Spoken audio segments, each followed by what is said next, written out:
that will be spoken through our mouths, Lord God, may come from yours.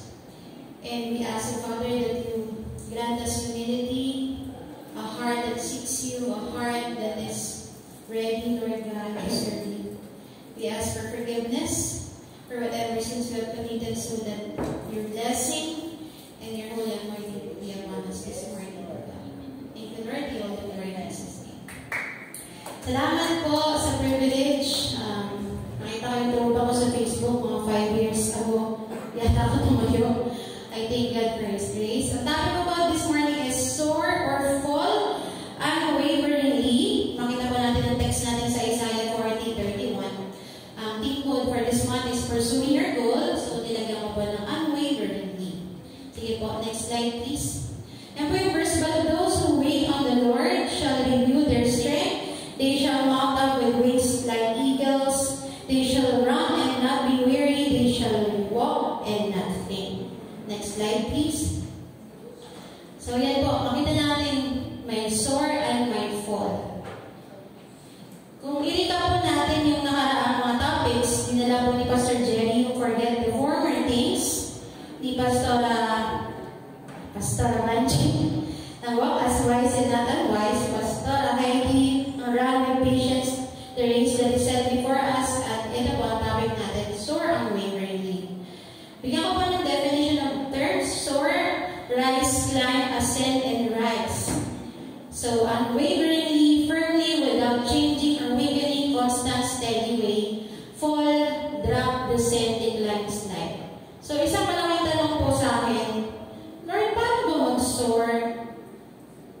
Tapos, nung mga nakaraan, parang medyo, sabi ko, naglagay ako ng note, soar, like a dinosaur. Kasi kapag naiinis ka na sa mga circumstances, parang ng dinosaur eh. Sabi niya pa sa mindset, magandang topic yan, soar like a dinosaur.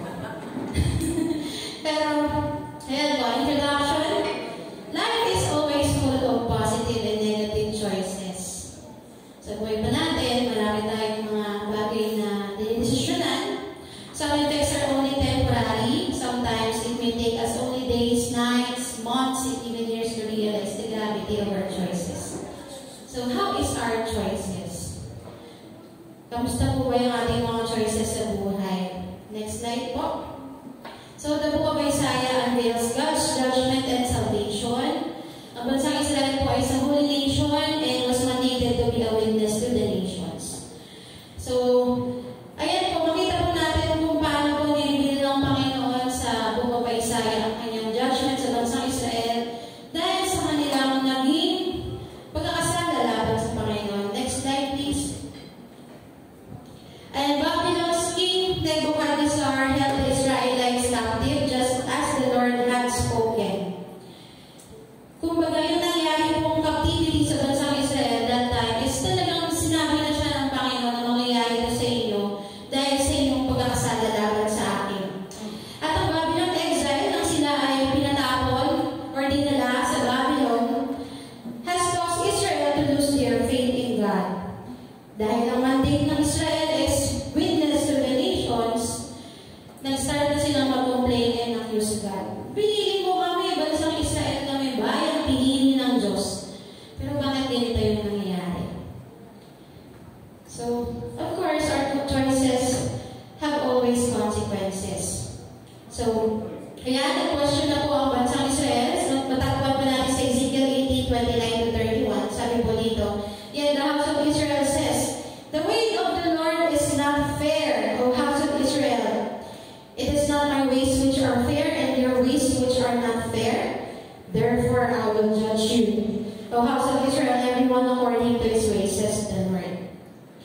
Kanina pong consequences sa kanilang naging desisyon, kanilang pagkakasala sa Panginoon, sila bayang pinili. Dahil sa consequences na yun, sila may pinatapon. But ang sabi nila, the way of the Lord is not fair. Minsan po, masabi po natin yung iba, fair mo naman, Lord, bakit ganito yung nangyayari sa akin? Sabi po ng Panginoon, God's intervention sa naging choices ng bansang Israel, Ezekiel 18:29-31, repent and turn from all your transgression, so that iniquity will not be your ruin. Cast away from you all transgressions, with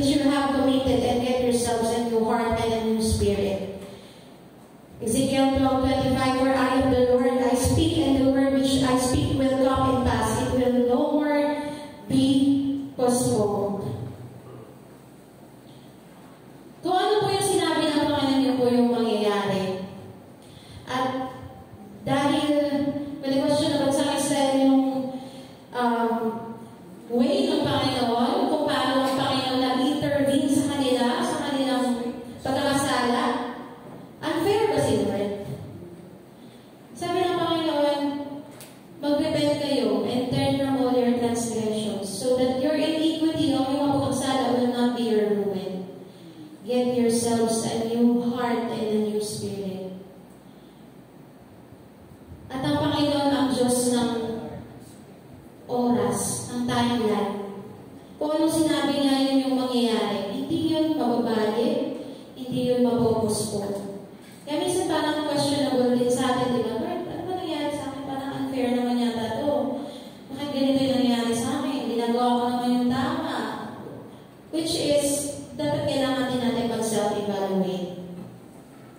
God does not, di ba na Diyos nakikita yung mga rights natin? Di ba may hintay sa ganito? Meron akong karapatan. Sabi dito, how can you say the Lord does not see your trouble? So Israel, how can you say God ignores your rights? Di ba nakikita ng Diyos yung karapatan natin? Karapatan natin gumanda yung buhay. Karapatan natin lumigaya. Karapatan natin magbuhay ng mapayapa. Karapatan natin pagpalain. Dahil Israel ba yung pinili ng Diyos? Karapatan ba natin yun? Yun yung plan ng Panginoon sa ating lahat. Pero minsan, sinasabi natin, para namang hindi ko nakikita, Lord, yung mga bagay na nangyayari sa buhay ko. Sabi ng Panginoon, no one can measure the depths of His understanding. May mga bagay na hindi natin talaga maintindihan kung bakit nangyayari. Pero ito, maliwanag naman sa bansang Israel yung mandato ng Panginoon at maliwanag yung kanyang kautusan. The exile into Babylon was not divine neglect, but a divinely orchestrated judgment for Israel's sin. Maliwanag sa Israel na kaya sila ang bayang pinili ng Diyos, pero hindi sila pinabayaan ng Panginoon. Yun ay dahil bunga ng kanilang pagkakasalan sa Diyos. Ayan, paano nga mag-store? Ang hirap-hirap nito. Sabi ko, Lord, paano ba lumipad? Lipad ba talaga? Kasi, paano? Sabi like eagles. So, binigyan ko po siya ng acronym, seek the Lord. God charged against Israel. Sabi ng Panginoon, Isaiah 40:18-24, to whom can you compare God? What image can you find to resemble Him? Can He be compared to an idol formed in a mold, overlaid with gold and decorated with silver chains?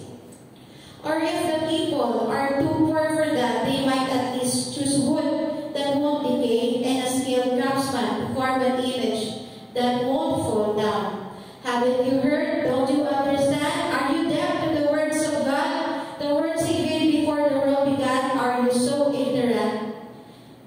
Hindi po ignorante ang bansang Israel. Kaya lang, nakalimutan nilang hanapin ang kanilang Diyos. Dahil sa kanilang mga naranasan, nagsisig sila ng refuge sa Egypt, at sumamba sila sa mga Diyosan, kung saan sila pinatapon. Which is, minsan, diba, tulad natin, na-experience natin yung mga hardship, parang okay pa yata yung Diyos nung ibang religion kasi lagi nila sinasabi, bakit hindi ka pinagpapala? Di ba yung Diyos mo, Diyos ng pagpapala? Bakit ka nahihirapan? Bakit ka may sakit? Laging question yun. Lalo na kapag Kristiyano tayo, bakit ganyan nangyayari sa buhay mo? Alam ko yung sabi ng katrabaho ko sa office namin. Alam nila yung mga hanas pa sa buhay. Sabi niya, noong una sabi ng katrabaho, parang gusto ko na sumama kay pamalik sa church kasi ganito siya. Tapos itong mga later years, sabi niya, bakit gano'n? Ganyan ba talaga pag Christian? Parang dami-dami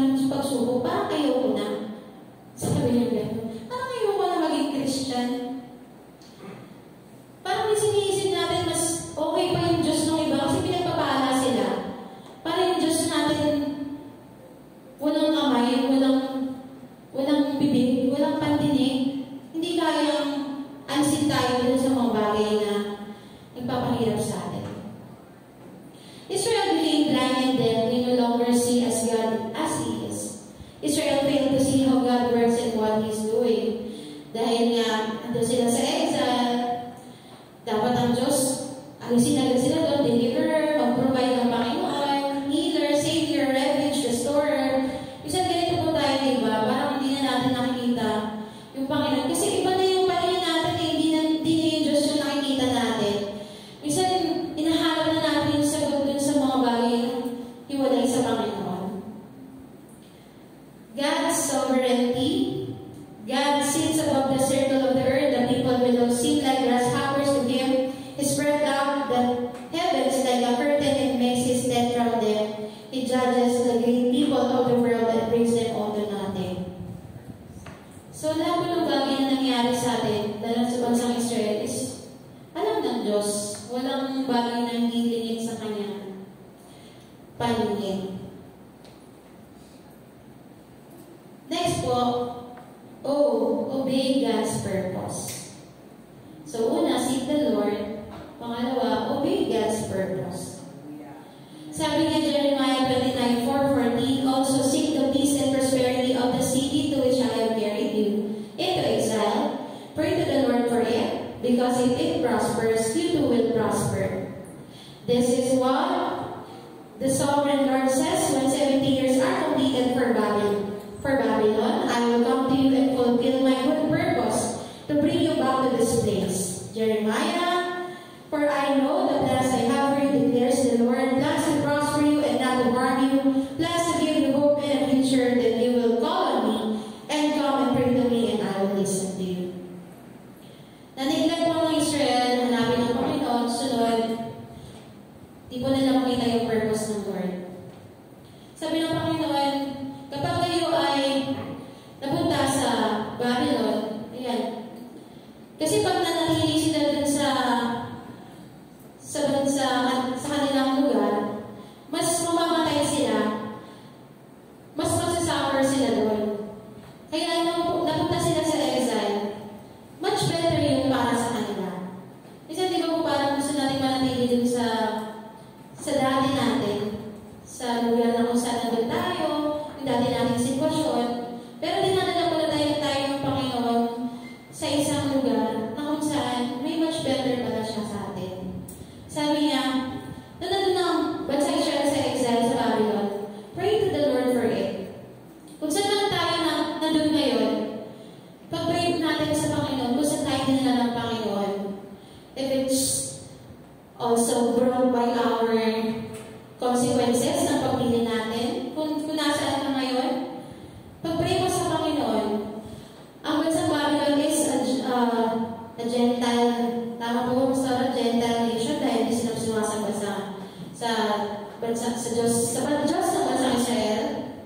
Sabi ng Panginoon, pag-pray mo ang bansang Babylon, huwag kailangan mo pag-pray, kalaban nga ito ng Panginoon, ito ay bansang hindi sumasamba sa Diyos. Pero may purpose si Lord. Pag-pray mo, kung nasaan ka, nandito ka sa Marikina, galing ka ng Bicol, Monica, pag-pray mo ang Marikina. Dahil may purpose ang Lord kung bakit nandyan ka. So, sabi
gagawin ko to, parang lagi mong hinahanap yung mga bagay na gusto mo lagi in control.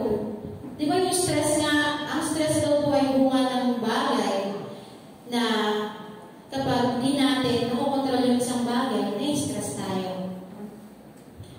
God's ways are not our ways. Nagkasala ang bansang Israel, pinatapon sila sa Babylon. Gusto nila yung ways nila is gusto nila makalaya agad. Kaya ginagawa nila, nakikipag-alaya sila sa Egypto. Maraming horses, maraming riches. Minsan ganun po tayo, no? Nakikipag-alliance tayo sa mga tao. Lalo na ngayon, uso ngayon, na politika. Nakikipag-alliance tayo sa ibang bansa. Dahil nakala natin, kaya tayo isave na ibang bansa.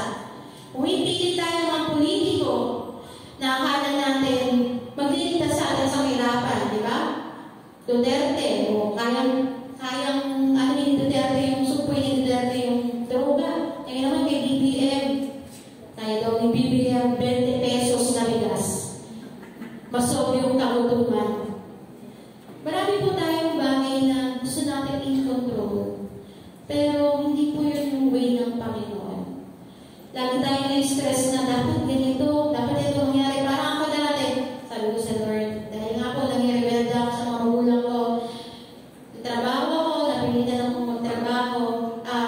18 years old, sabi ko, hindi, tatayo sa sarili ko mga paa. Kapag nagtrabaho na ako, nagbahanda ako, makita ako ng pera, papakita ko sa kanila lahat, gaganti ako sa kanila. Pero lagi binagsak ng kanila. Trabaho na ako, nag-asawa, namasukan. Sabi ko, Lord, gusto ko talaga na makatapos. Nalangin ako, pag age of 30, tapos na ako, Lord. Tapos, hindi nangyari. Pinasok ako ng Lord sa Bible school. Lord, my Bible school. 30 years old, sabi ko, pero hindi ito. Tapos, nanalangin ako, kailangan na naman ako kasi alam ng nanay ko yung testimony ko eh. Dating pasaway, tapos Lord, gusto ko talagang makatapos ng batch ito kasi itiwag ako sa nanay ko. Iyak naman ako sa Lord. Ayun, pinagbigyan naman ako ng Panginoon. Salamat sa Diyos sa kanyang favor. But our ways are not God's ways. Gusto natin kontrolin yung mga bagay sa own timeline natin. Pero, yun nga, Jeremiah 6:16, this is what the Lord says, stop at the crossroads and look around. As for the old godly way and walk in it, travel its paths and you will find rest for your souls. But you reply, no, that's not the road we want.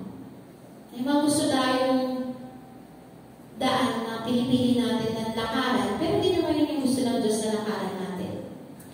Una, nakalimutan ng bansang Israel na hanapin ang kanilang Diyos, ang tunay na Diyos, sa lurihan, langit at lupa, ang makapangyarihang Diyos. Kalimutan nilang sumunod sa Panginoon at hinanap nila ang mga sagot sa mga Diyos-Diyos na hindi nakapagbigay ng tunay na kalayaan at deliverance sa kanila. At hindi na ma-accept yung mga bagay na wala na sa kanilang control. Gusto nilang lakaran, yung mga gusto nilang lakaran lamang. God holds the final outcome. Ayun, ano kaya ang outcome ng Panginoon? Maganda kaya yung outcome na yun? Remember God's promises. Seek the Lord, obey God's commandments. And then A, accept the things beyond our control, and R, remember God's promises. God is not far away. Do not forget His name. Tayo na po nasa kalagitnaan tayo ng karamdaman, sakit, mga troubles, wars and famine. Sabi po dyan sa Jeremiah 6:16. Sabi po sa Isaiah 30 verse 1. Despite the Israel's awareness, sabi niya, woe to the rebellious children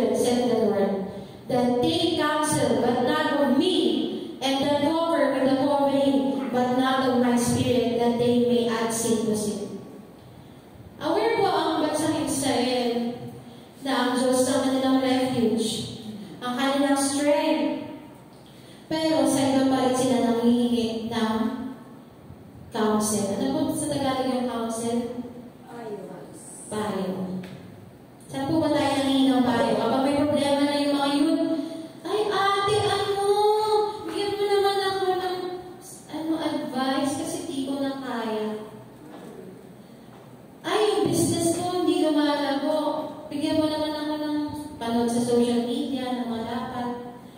Ay, nagkakaroon ako ng problema sa asawa ko. Punta ako sa katrabaho ko. Ayun, parang sa silang naging mag-jowa.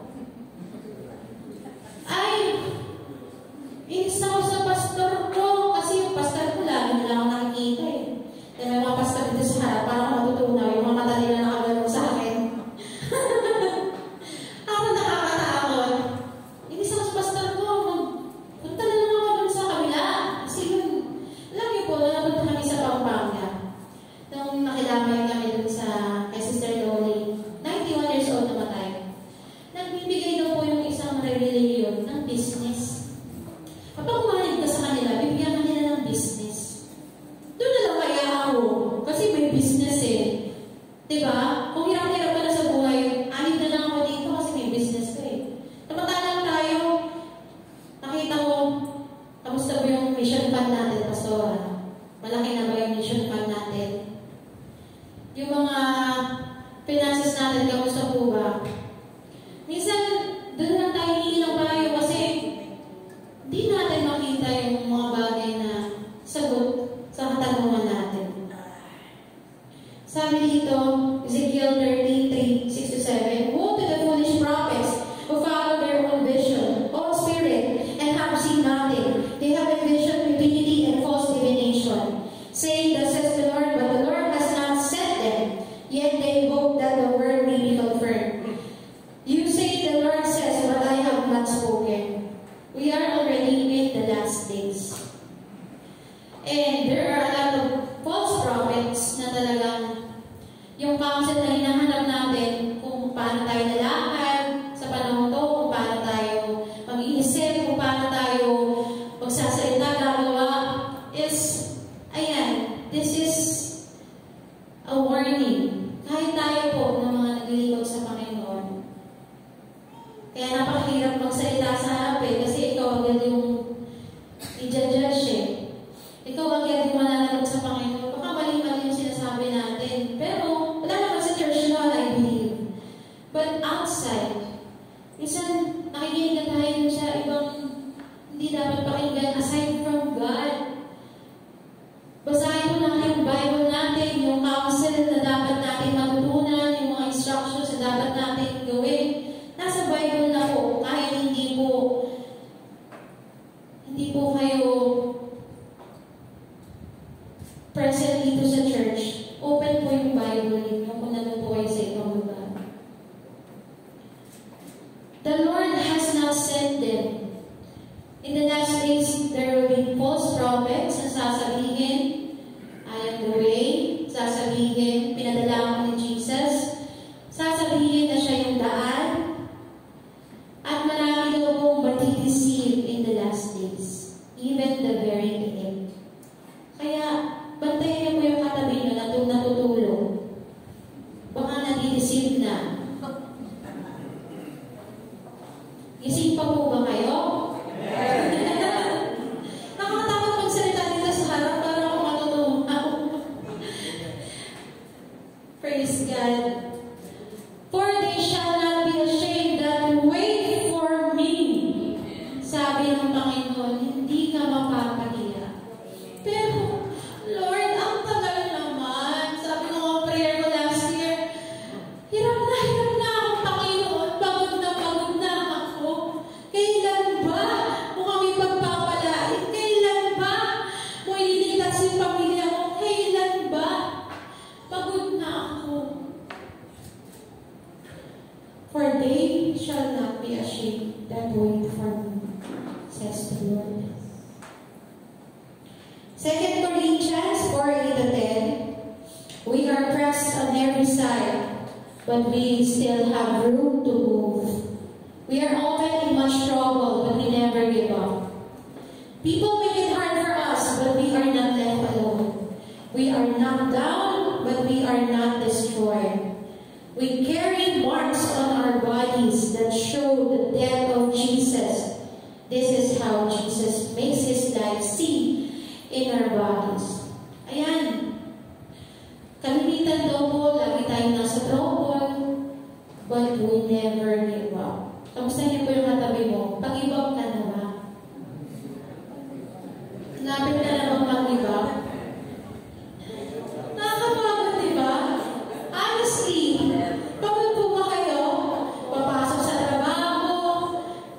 sabi yung asawa ko nga, drive. Uuwi ng gabi na. So, kinabukasan, drive na naman. Ulit-ulit. Minsan, nasabi ko doon sa sarili ko, Lord, ganito lang ba ang buhay? Kakain, igising sa umaga, papasok sa trabaho.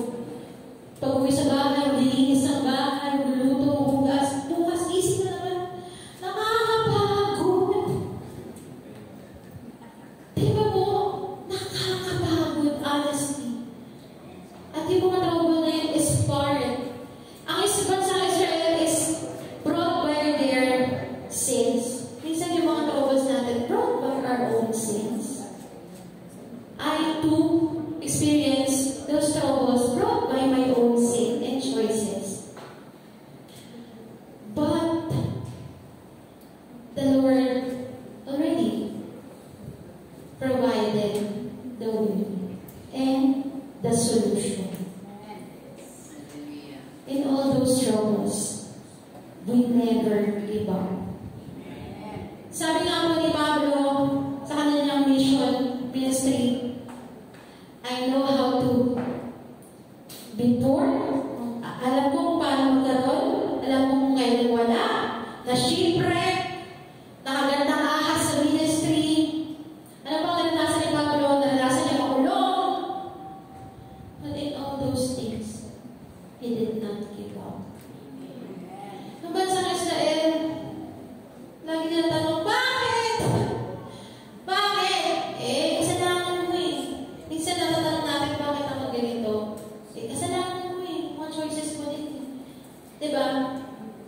Kasalanan mo, hindi mo sinisig ang Panginoon. Kasalanan mo, hindi mo inaalala yung kanyang mga salita. Hindi mo siya sinusunod. Mga young people, na nag-aaral ako, may topic ng theology. Paano na-discuss yung about God? Mga classmate ko, I know they are Christians. Bakit kayo tahimik? Hindi kayo nagsasalita. Nandun kayo sa school. Defend your faith. Young people, mga nasa school. Teachers, you are witnesses.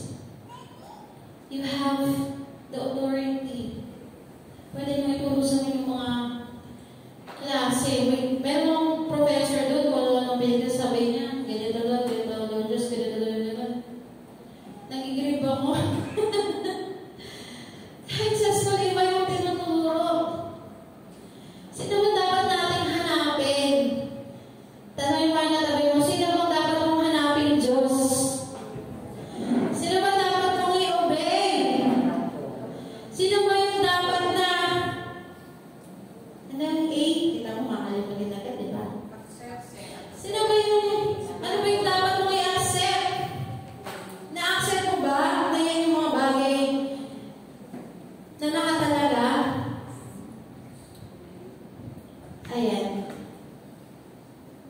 Are you tired of waiting? Bansa Israel, pagod na eh. Kaya pumunta na sila sa Egypto, nagdala sila ng alliance. Uy, kaya tayo niligtas ng Egypto. Kasi marami silang horses.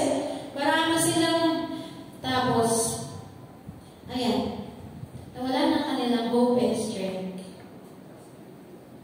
Soar or fall unwaveringly depends on our focus.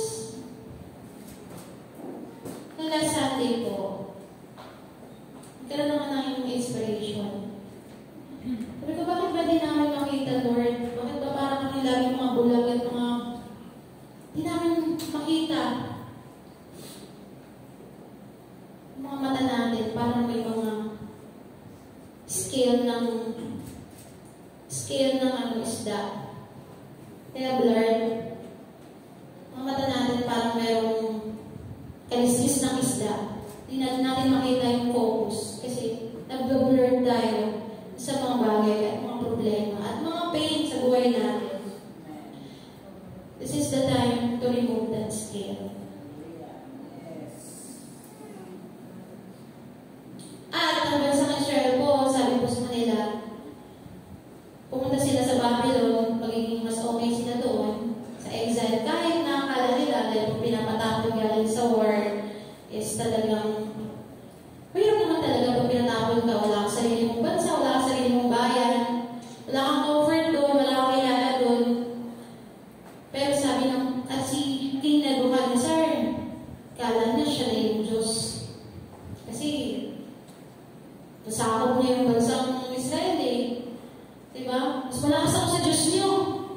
Mas malakas ba sa Diyos natin? Yung bang ibang Diyos, mas malakas sa Diyos natin? Mas malakas ba yung si Muhammad? Mas malakas ba si, na tayo magbanggit kasi baka may nag-comment sa FB natin eh. Mas malakas ba yung Diyos ng ibang tao kaysa sa Diyos natin?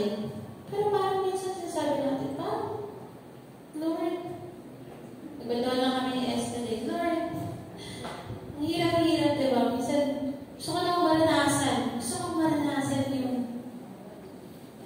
pagbabahala ng Panginoon sa buhay natin. Pero parang minsan hindi nangyayari. Parang, pinag-question mo na ba yung nagtatights ka naman? Nagtatights ka naman, pero bakit ano? Ano ba meron? Sabi ko ngayon kasi kay Ate Heidi, ano kayo meron? Ano kayang klaseng loko? Sabi ng Panginoon, give your whole tithes and offering to the Lord. And as bubuksan niya doon ng langit, alin niya yung mga devour ng mga finances ninyo. Pero, ako minsan din nangyayari. So, without God's power, without God's sovereignty, and without God's ability over our lives. Are you dwelling on the former things that was left behind? Mas okay yata hindi ako Christian. Wala akong problema. Mas okay yata hindi ako nag-church dito. Totoo ba yung Diyos nila dito sa lugar na to? Parang hindi. Taas ng kamay. Hallelujah! Hallelujah! The Lord is alive! Parang di naman. Are you walking in the path that God has chosen for you to walk? Hindi na po tayo malakad dun sa dati natin kasi tinubos na tayo ng Panginoon dun eh. Yung mga bagay na ginagawa natin noon, hindi na po yun yung path na pinapalangharan sa atin ng Panginoon. Walk in the path that God has chosen for you. Alam po natin kung paano tayo lalakad. Are you running away from God? Ayan na. Dahil nararanasan naman sa Israel yung sa kanilang activity, yung mga kahirapan. Although the Lord has mentioned, build houses, marry. Ayan lang, yun nga. Sumamba na sila sa Diyos ng Babylon. Tumatakas na sila sa Panginoon. Ito na lang, dito lang sa Diyos na to kasi mas parang may solusyon dito, mas parang nagiging masagana ako dito, mas parang may protection ako dito, mas parang siya yung Diyos na buhay. Ang Diyos ba natin ay Diyos ng mga patay or Diyos ng mga buhay? Tahimik, nakakatakot. Sabihin niyo nga po, ang Diyos ko ay Diyos na buhay.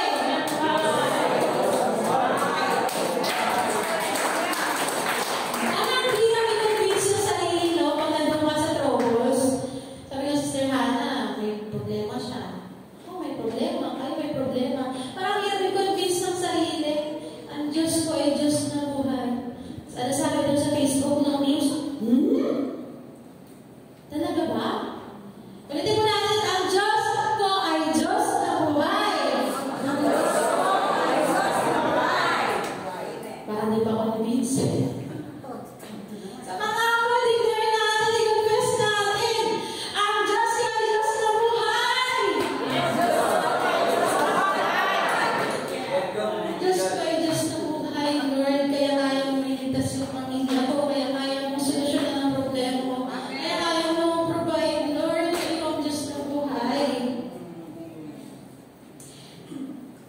God wants us to soar above problems, challenges, pain, and hardship in this life.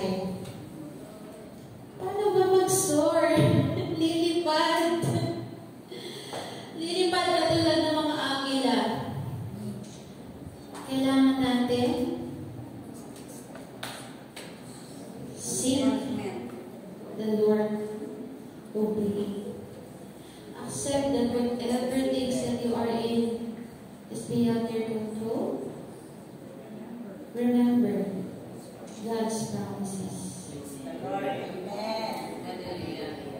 Yan po yung ating magiging pakpak dito sa buhay na ito. Wala pong iba, pattern. Seek, obey, accept, remember. Ulit na naman, kapag nagkaroon ng problema, seek, obey, accept, remember. Natanong ko dun sa pastor sa pinag-aaral kong Bible School, Pastor, paano hindi pinagbabaala yung finances ko? Sabi niya, sis, bumalik ka. Ibig ka sa Panginoon, maniwala ka na kaya kanyang pagpalain. Kasi diba, kailangan din ng pananampalataya pag nagbibigay. Tinala mo ba yung Diyos na kaya magpala? Naniniwala ka ba? Pag hindi ka naniniwala, hindi ka magbibigay. Alam niyo po, iniiyak ng puso ko na tayo ay makapagbigay ng tama sa Panginoon. Taas mo ng kamay na may mga trabaho. Taas mo ng kamay na may mga trabaho. Hindi ba po kayo maiyak? Lahat po tayo ay may perang inikita. Ako din po ay may downfall dito sa pagbibigay. Kasi minsan, dami bayarin, mas malaki pa yung bayarin, mas magbibigay pa ako. Diba? Napakadami bayarin. Umuwi nanay ko, mga wala dami. Pero, iiyak po yung finances, lalo na ng church. Nung sa atin, pumunta kami sa Pampanga, kailangan pa ng approval. Kailangan ng approval, but that is mission. Tapos kahapon, fandom, family of faith. Mahirap ba yung Diyos natin? Wala nang pondo yung family of faith. God holds all the resources. Pero bakit parang naghihirap tayo? Lord, kailangan natin ng mission. Lahat ng mga may trabaho kung magbibigay tayo ng tama sa Panginoon. Magkano ang ating magiging tithes? Ang tithes po ay hindi pinakakain ng ating mga pastor. Siguro kung pinakain ng pastor ay hindi mataba na siya. Pero baka maglaan sa kasi pastor ang hindi ka na pwede sa mo dyan.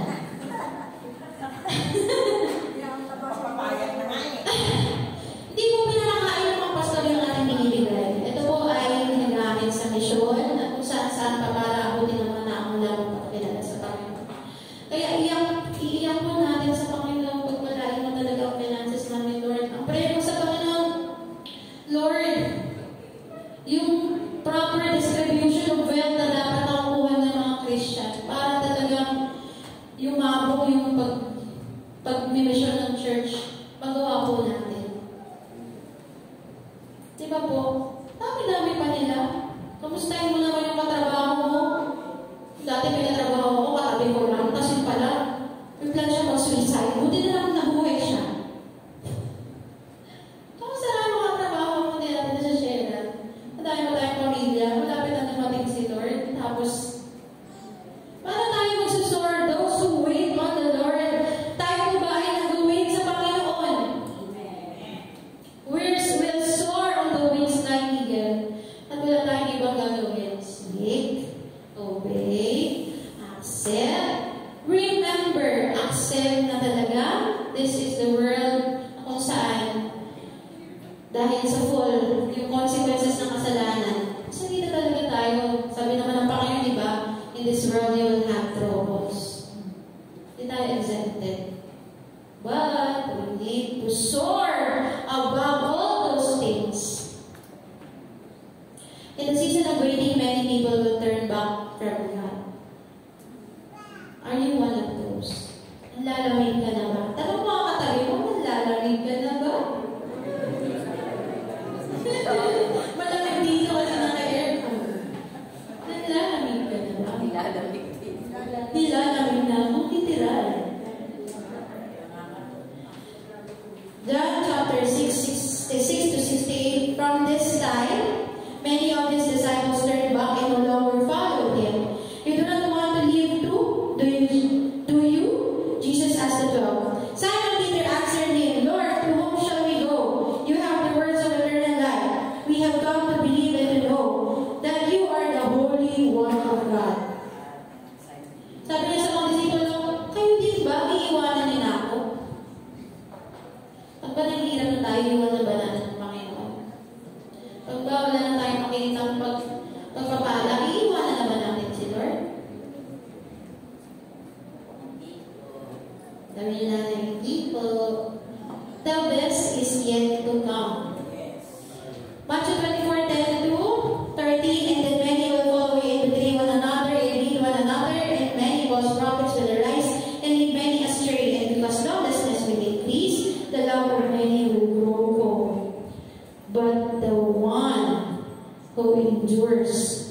to end.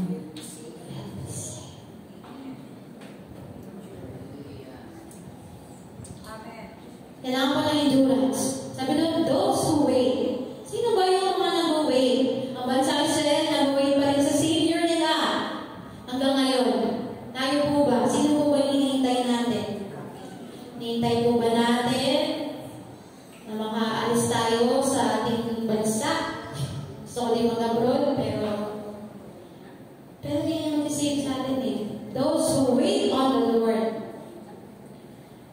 Ayan. Again na po ako. Sabi ng Panginoon, Ephesians 2:6, I am seated with Christ in the heavenly places. Sa ating pong pagsor, ang eagle ay meron siyang eyesight. Alam niya ang direction niya kung saan siya pupunta. Hindi siya nakadireksyon sa pababa. Meron po ba kayong eagle? Pwede pababa, pababahan. Pero, dapat po ang direksyon natin ay pataas. Nagsusoar. Soar above. Sino po nakasakay ng aeroplano? Nung nandun po ako sa aeroplano, sabi ko, Lord, nandun ako sa baba. Minsan sa bahay, nakatira ako na sa Raisin. Takot na takot ako kasi doon nga may nangyari na may nandun poses. Takot na takot ako. Lagi na lang paggabi. Tapos pinatay ko ng ilaw ko. Takot na takot ako. Pero nandun ako sa aeroplano. Sabi ko, liit lang. Liit ng mga bahay. Makita mo na doon sa taas. Malawak yung nakikita mo. Hindi mo na nakikita yung maliit na bagay. Minsan may mga maliit tayo na bagay na nakikita natin. Which is, wala na. Dapat nandun tayo sa, sabi ng Panginoon, umupo ka sa aking tabi. We are seated with Christ in heavenly places. Napagtagumpayan na, may solusyon na ang Panginoon sa mga bagay na to. We are just waiting for the right timing. Ang tanong, nag-wait ka ba? We are just waiting sa pagbabalik ng Panginoon. Ang tanong, nag-wait ka ba? We are just waiting for the second coming. Ang tanong, nag-wait ka ba? Sabi ni nanay, gusto niya maabutan ng Panginoon face to face. Wow. Hallelujah. Nag-wait ka ba? Pero habang tayo nag-wait, we should go in the possession of that heights. Sabi ng Panginoon, I am seated with Christ in the heavenly places. Kaya kapag nandun ka sa heaven, sa lugar na kinakatayuan ng Panginoon, sa posisyon na yun, na kung saan nagtagumpay ng cross, at si Jesus sa cross sa Calvary, na pagtagumpay niya na lahat, ang victory ay nasa Panginoon, kailangan natin i-posisyon natin yung sarili natin. Saan ba tayo nakaposisyon na yun? Mamimili po tayo, sorry or folly. Parang bata eh. Sorry, folly. Mamimili po tayo. And we should soar above everything else in this world. Dahil naghihintay pa tayo sa Panginoon. Ngayon po, tapos ako, rend your hearts and not your garments. Bakit po po doon nasabi, bansang Israel ay sa kanilang paghihintay na, hindi na nila sinil ang Lord, nalimutan na nila umubay, hindi na nila ma-accept ang bagay nangyari sa kanila, at hindi nila ma-remember yung God's promises. Isang ganito po tayo. Kailangan po natin ng repentance sa harap ng Panginoon. At kung nag-worship tayo, sabi ng Panginoon, yung puso muna natin bago yung ating mga damit. Ang ganda-ganda ng damit ko ngayon, sabi ni Pastora, para daw akong sexy daw. Sabi ni Kuya Dante, mukha mga rosas. Pink. Pero hindi ito kailangan ng Panginoon. Gaganda ng damit natin pag Sunday. Hindi ito kailangan ng Diyos. This is just the outcome of our worship to God. We should be presentable in front of our God. But the Lord seeks our hearts. Hebrews 10:38, my righteous one will live by faith, and if he shrinks back, I will take no pleasure in him. Ang mga mananampalataya ay sinasabi ng Panginoon, mabubuhay sa pananampalataya. Ano ba yung pananampalataya? Alam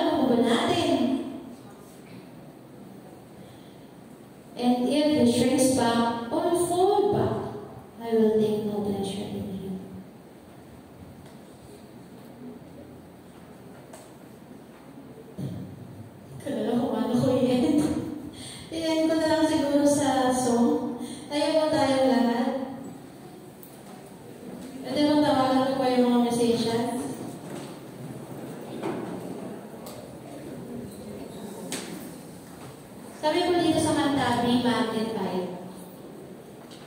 Wala po dapat ibang makita sa buhay natin kundi ang Panginoon. Sana po sa lahat ng sapain natin, sabihin natin, ma-magnify pa rin po ang Panginoon. Yes, Lord. Sana po yung mga musician. Hallelujah. May lyrics ba tayo? Siyempre, wala. Pero alam niyo po ito, alam ko po, alam na po ito ng church. Be magnified the song. Hallelujah, Lord. To you all the glory, Jesus.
Pastor, sapagkat kapag talagang gusto po natin talagang pumailan lang sa Panginoon, simple lang po yung kanyang tinalakay sa bahay. You need to seek God.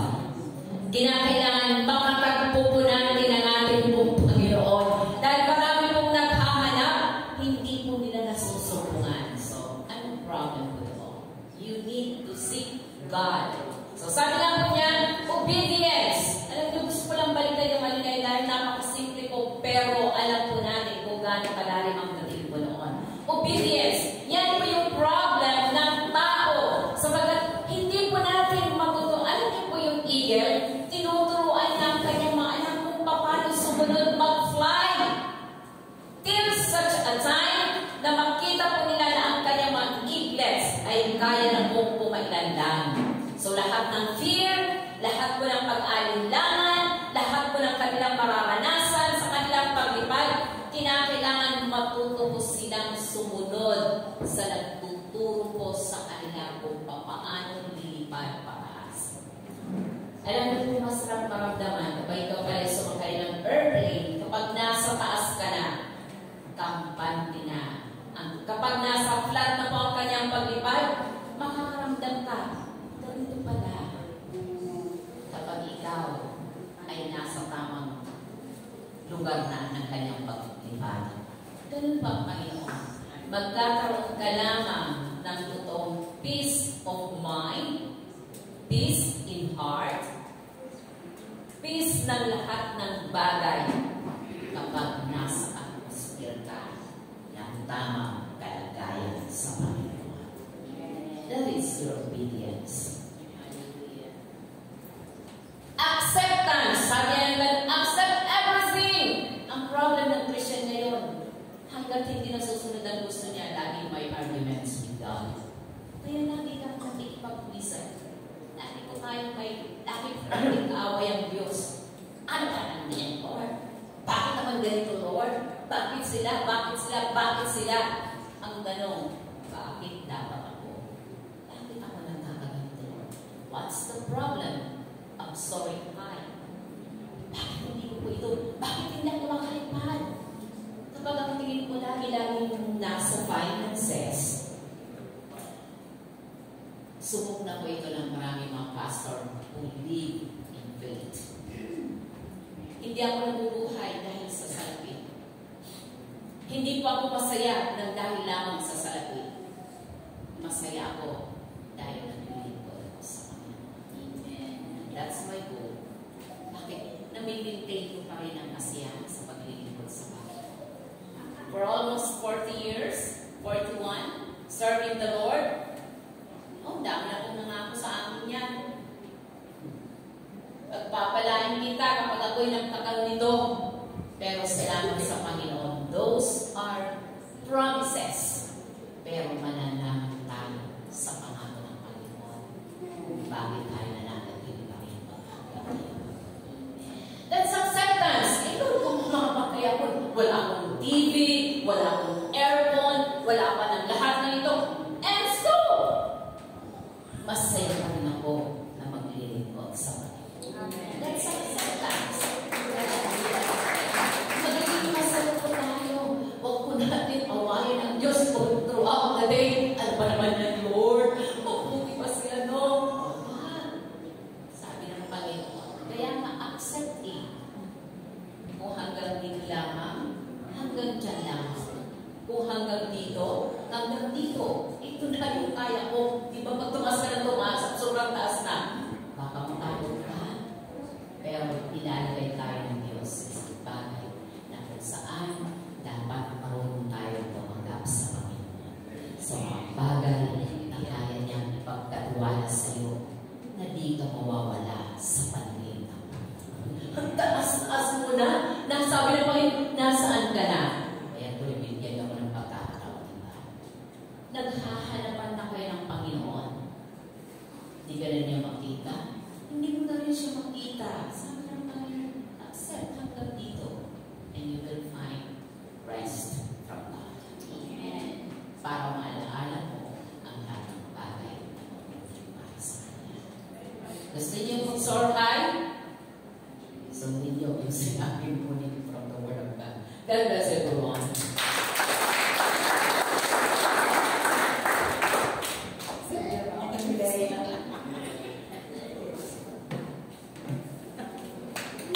Thank you po, Pastor. Totoo naman ako, kaganda ng message niyo. Ano po yung apat na one word today? So, S, so, seek God. And O, obey God. And A, accept. And R, remember.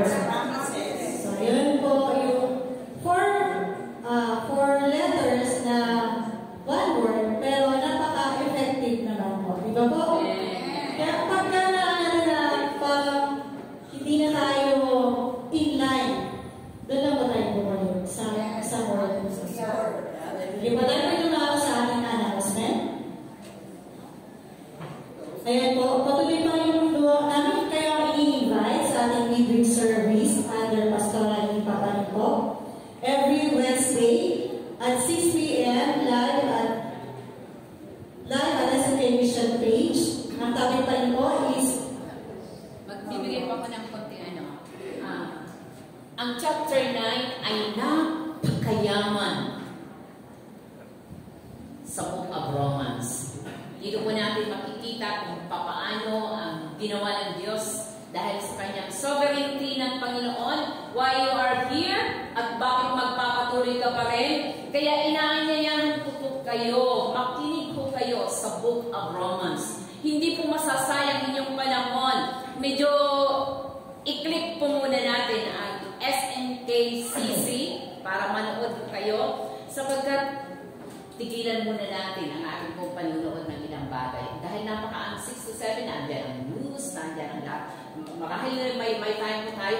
Bigyan po ninyo ng pagkakataon ang Book of Romans na pakinggan po natin para magkaroon po tayo ng balitaktakan sa salita ng Diyos sa ating pong paglagos sa Panginoon. sige po. At every Friday naman po, ating prayer meeting at 6 p.m. pa rin po, via Zoom Live at sa Christian page pa rin po. At ang ating topic for the month of March.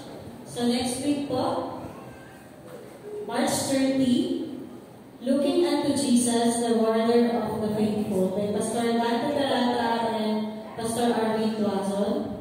And thank you po sa nag-usher kanina. So next week po, Sister Rowley, ako po and Brother Iver. At ang ating offering verses, thank you, Sister Hannah. So next week po, Sister May Rodriguez po, 2 Corinthians 9:6. At ang ating prayer for the sick every first Sunday of the month, huwag po natin kakalimutan, isa sa panalangin ng ating mga kapatiran, at kahit hindi kapatiran, basta alam natin may mga kanang isama po natin. At ang ating face-to-face prayer meeting pa rin po, every last Friday of the month, 4 to 5 p.m. dito po yan sa SMK Church. Ayan, ating overnight prayer meeting natin sa March 28 at 9 p.m. Picture po is ang housing, then ang song leaders po ay YA. Ayan po. Apo. Bali, nakaschedule po ang ating water baptism sa April 12. So, kung sino po yung mga interested at gusto magpabaptize, may pag-coordinate po kay Pastor Anita. May seminar a week before. May seminar po a week before bago po yung baptism. Ayan po. Patuloy pa rin namin i-invite ang mga YA and youth. Kung kaya po ng time nyo, may practice po. Every Saturday ng 7 p.m. po para sa worship. Any announcement po?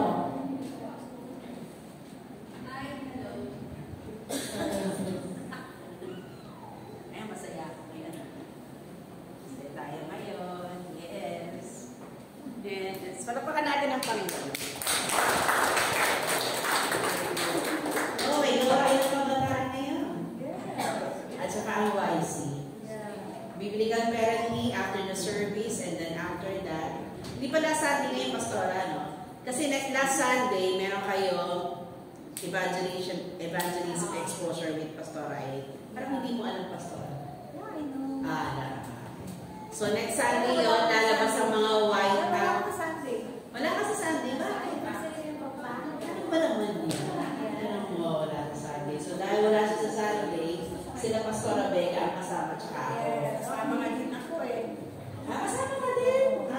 Gusto ko na lang si Mami Tits. Okay. So ganito po, mamaya after the service, biblical parenting, pagkatapos ng biblical parenting, ano po tayong gawain mga youth. Pastor, meron pa kung tutuloy ka pa sa pagtuturo mo ng time management? Tapos ng time management. Dahil dyan, lahat tayo ay on time. Yeah. Kala nyo lang yun. At tapos, next Sunday, meron tayong evangelism. Yan lang. Thank you. Kung wala po sa pagkain ito kayo para sa closing prayer. Sige po, Hallelujah, Lord. Purihin ka, O Diyos, na kapangyarihan sa lahat. Kami po nagpupulit na papasalamat sa binigay mong pagkakataon ang mapapulihan at pagkasang halaga. Lord, sa oras na ito, dinadalangin namin ang aming natutunan, narinig, Panginoon, na iyong salita. Dalangin namin na palipas sa mga buhay namin ito, Lord God, at nawa, Lord God, bagong taon namin ito sa buong linggong ito, Lord God. Maging inspirasyon ka namin sa araw-araw, Lord God, at ikaw patuloy namin isip, Lord God, sa lahat ng aming gawin, Lord God. Purihin ka, Ama, sa bawat isa. Dalangin ko, O Diyos, na sa aming kasamantalang pag-iwa-iwala, ikaw pa rin, Panginoon, ang patuloy na bumabay at pag-ingat sa bawat isa, Lord God. Sa mga maglalakad, sa magmamaneho, Lord God, at sasakay, Panginoon. Salamat, Panginoon, sa oportunidad na patuloy mo ibigay sa bawat isa sa amin. Sa iyo ang pagpulit pa sa salamat. Ito ang aming samtalangin. Ang walang hanggang pag-ibig ng Diyos Ama, walang hanggang biyaya ng Diyos Anak, at walang hanggang pamamatnubay ng Diyos Espiritu Santo ay manatili, ngayon at magpakailanpaman